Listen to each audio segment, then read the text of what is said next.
Buenos días, hermanos. Estamos nuevamente aquí reuniéndonos para tratar este panorama general de los tiempos finales.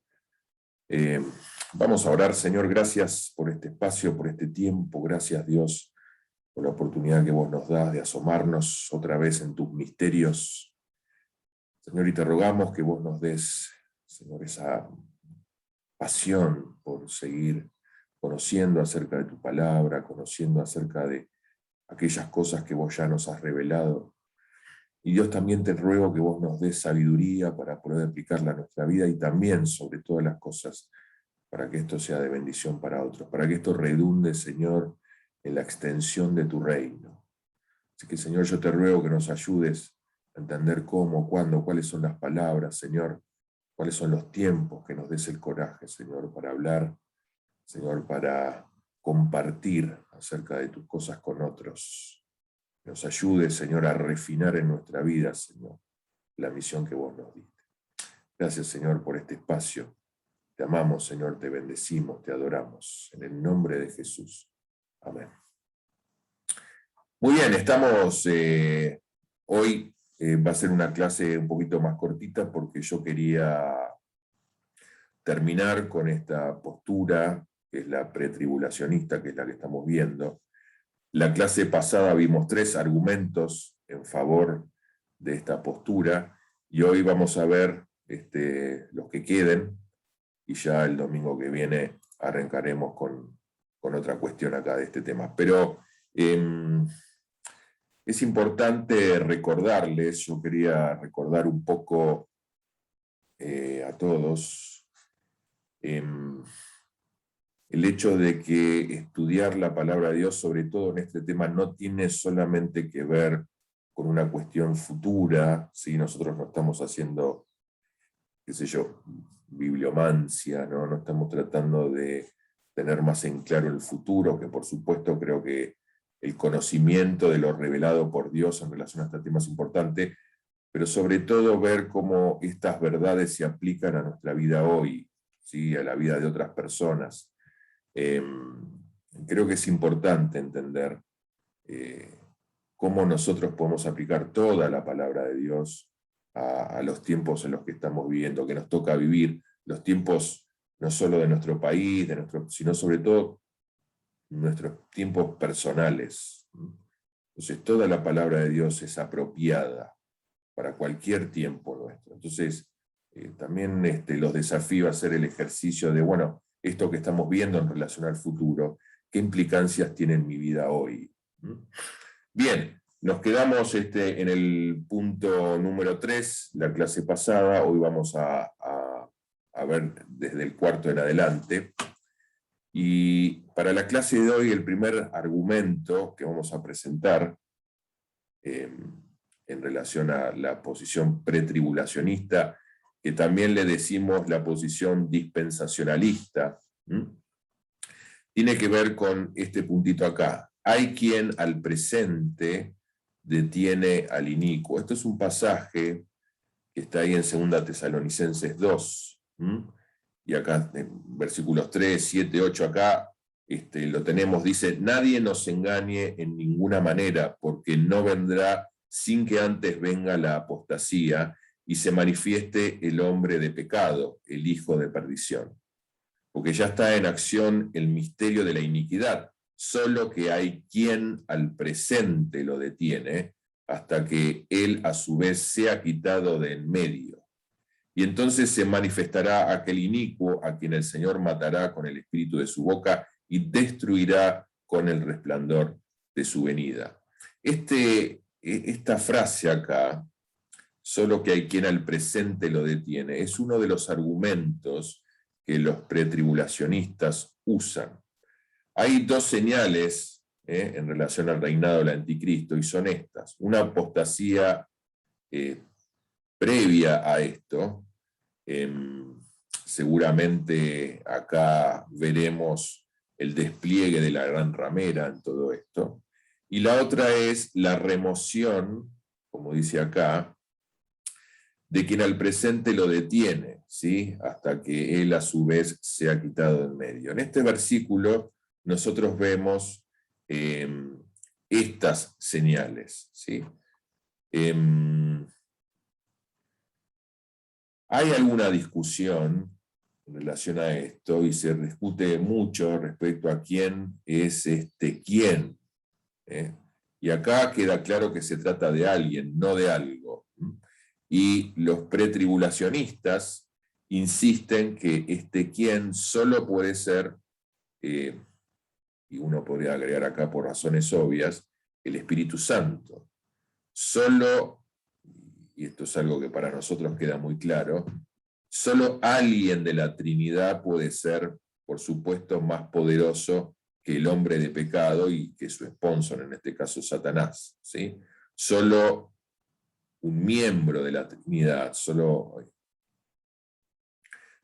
una de las personas de la Trinidad podría ser tan poderoso al punto de ponerle límites, ¿sí?, al enemigo e impedir inclusive su manifestación a lo largo de los milenios de historia que nosotros tenemos como seres humanos.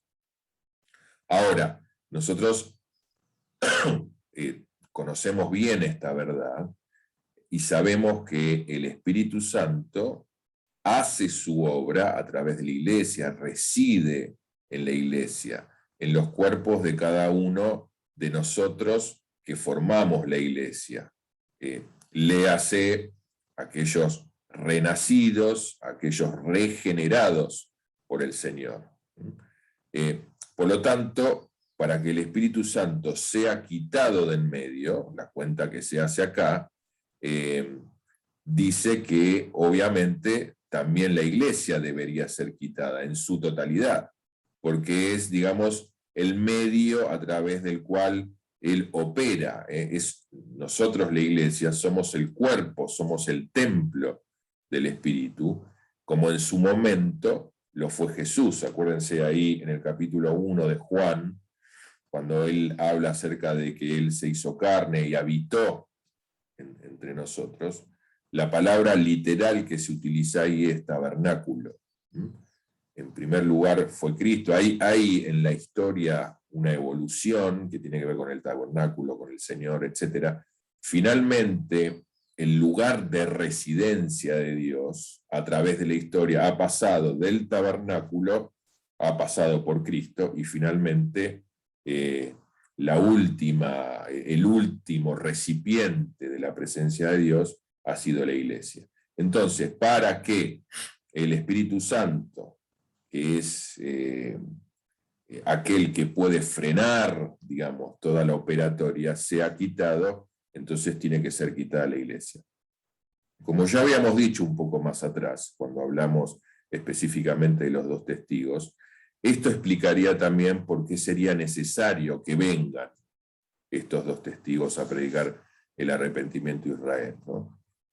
Al iniciarse estos últimos 7 años, esta última semana, no va a haber nadie que haga ese trabajo porque la iglesia va a ser quitada. Entonces, este es uno de los argumentos que los pretribulacionistas utilizan.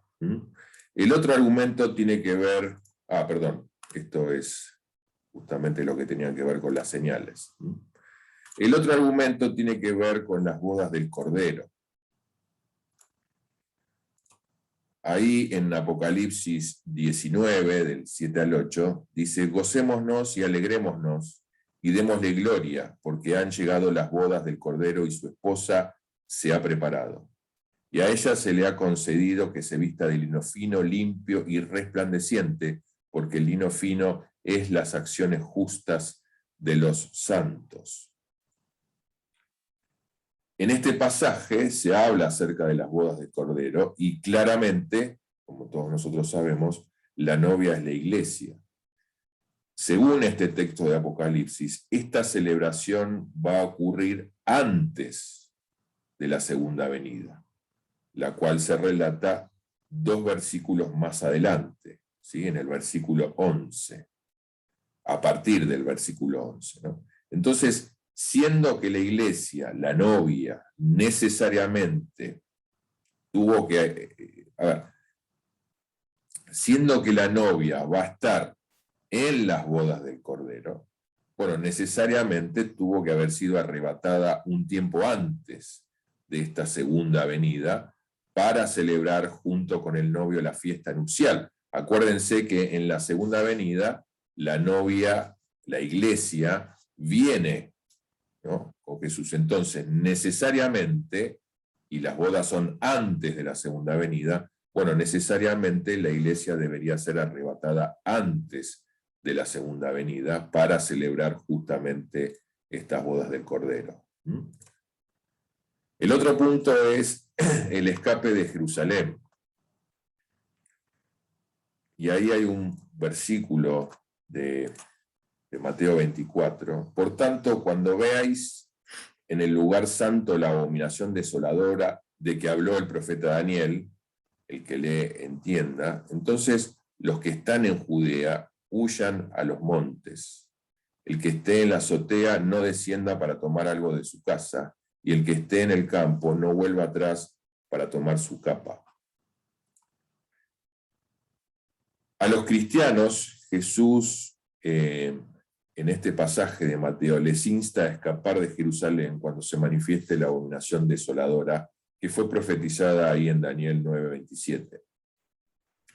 Ya vimos que esta profecía, y nosotros hemos visto hace varios meses ya atrás, cómo el proceso profético a veces tiene un cumplimientos parciales antes de su cumplimiento final. Entonces vemos cómo esta profecía se cumple por primera vez ahí con Antíoco Epífanes, ¿sí?, que fue, y lo usamos, lo vimos, lo estudiamos como un prototipo de anticristo. También por segunda vez con Tito Vespasiano, otro prototipo de anticristo.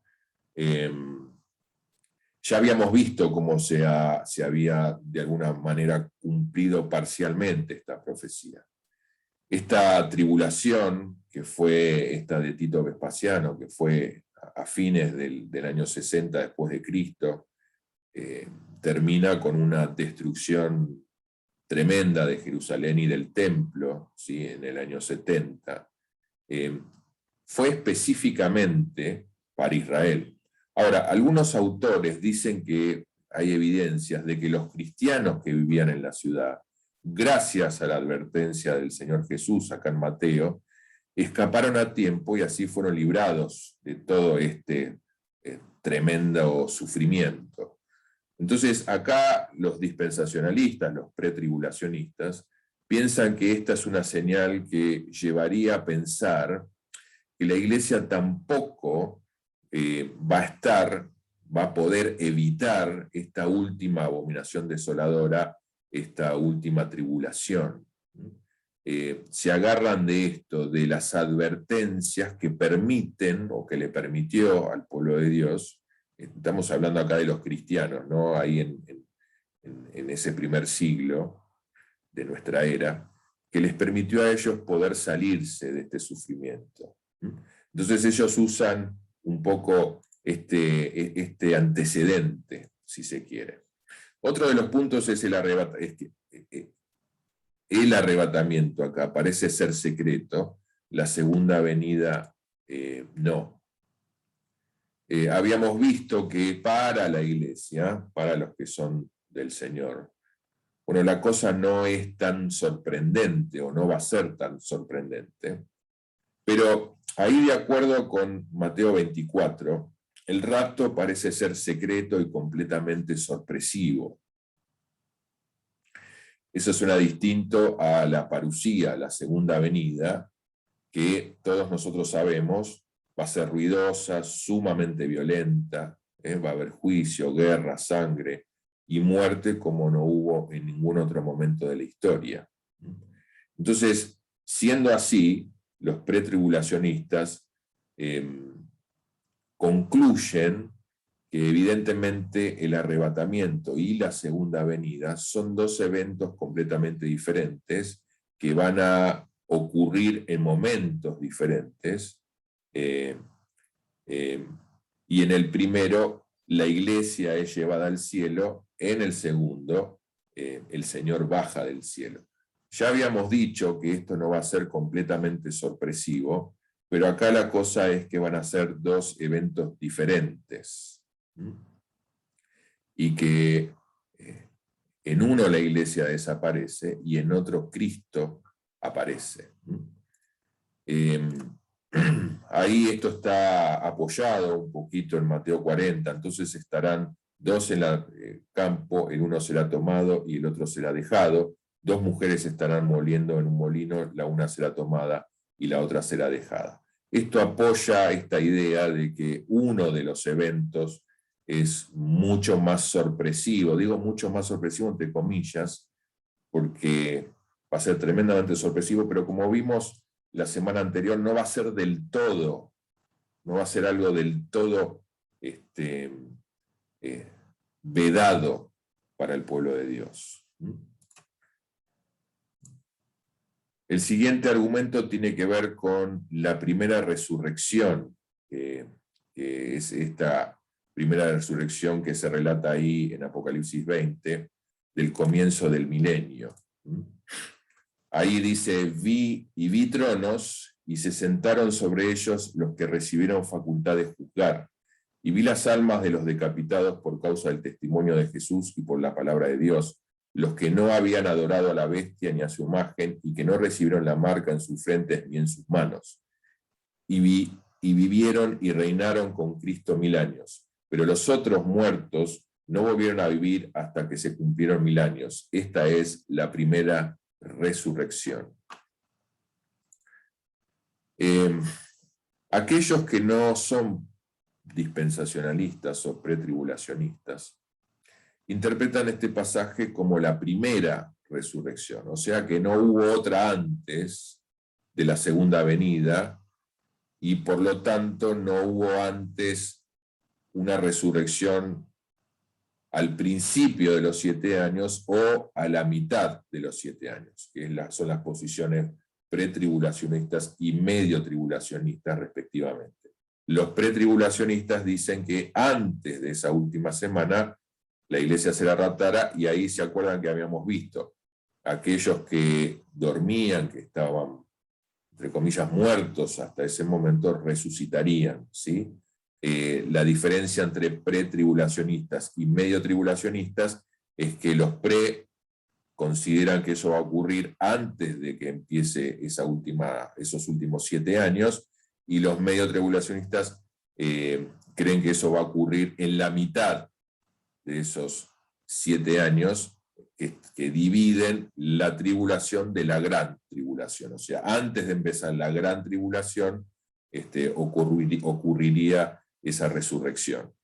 Los dispensacionalistas argumentan que literalmente esos versículos hablan solo de los que no habían adorado a la bestia ni a su imagen y que no recibieron la marca en sus manos ni en sus frentes, que solo se refiere a ellos. Entonces, siendo así, solo puede tratarse aquí de los que vivieron y sufrieron todo el impacto de la gran tribulación y fueron asesinados durante esos últimos 3 años y medio. Entonces, no está incluyendo acá la resurrección de todos los que murieron en siglos anteriores, o sea, todos los que durmieron en Cristo antes de esta última tribulación, o sea, toda la iglesia.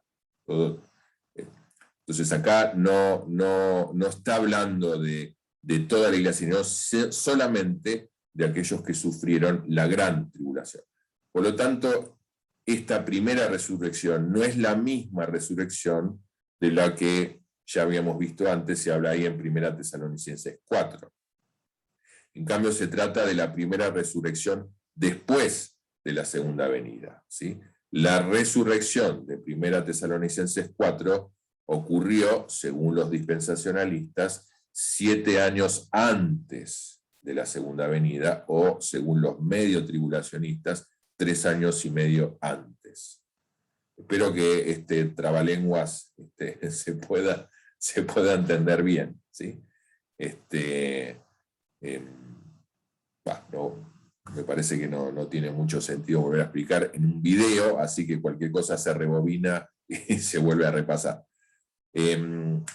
Si esta primera resurrección de Apocalipsis 20, y este es otro argumento, incluyera a toda la iglesia total existente durante todas las épocas, o sea, a la esposa de Cristo, entonces la pregunta acá es: ¿cómo es posible que ésta esté participando de las bodas del Cordero ya en Apocalipsis 19, antes de su resurrección en Apocalipsis 20? ¿Sí?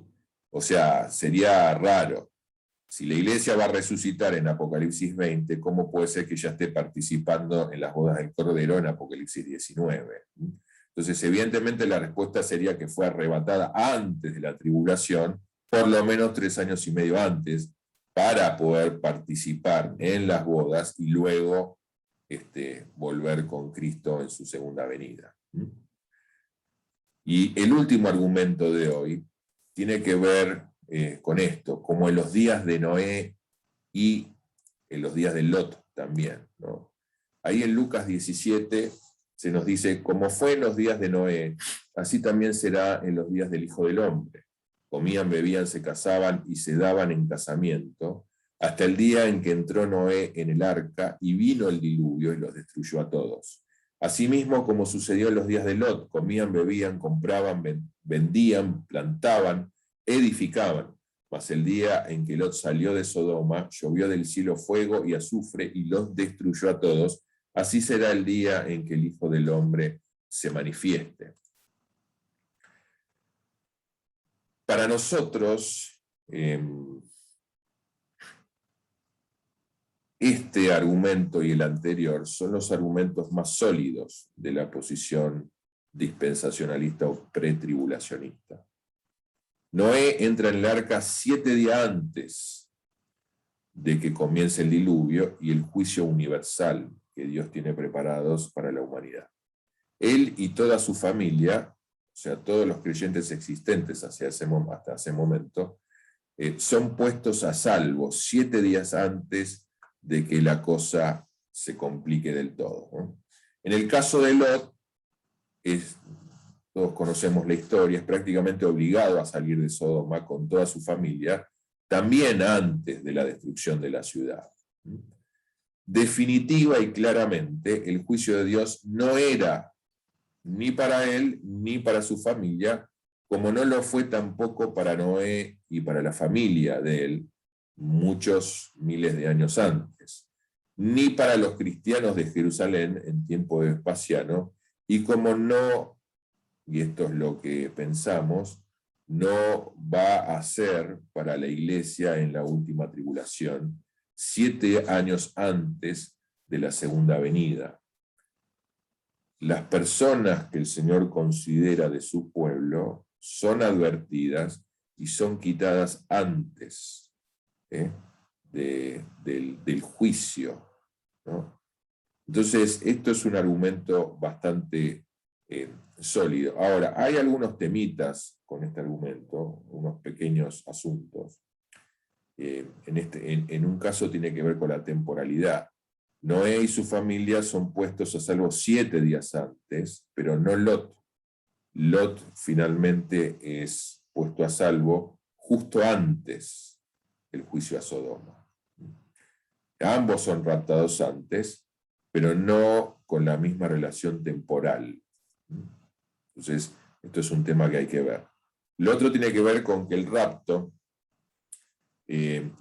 solo parece ser inminente para los paganos en esas épocas. Sin embargo, no lo fue totalmente ni para Lot, ni mucho menos para Noé. Ambos lo supieron antes, incluso Abraham, que era el tío de Lot, y su familia, lo supo antes, ¿sí?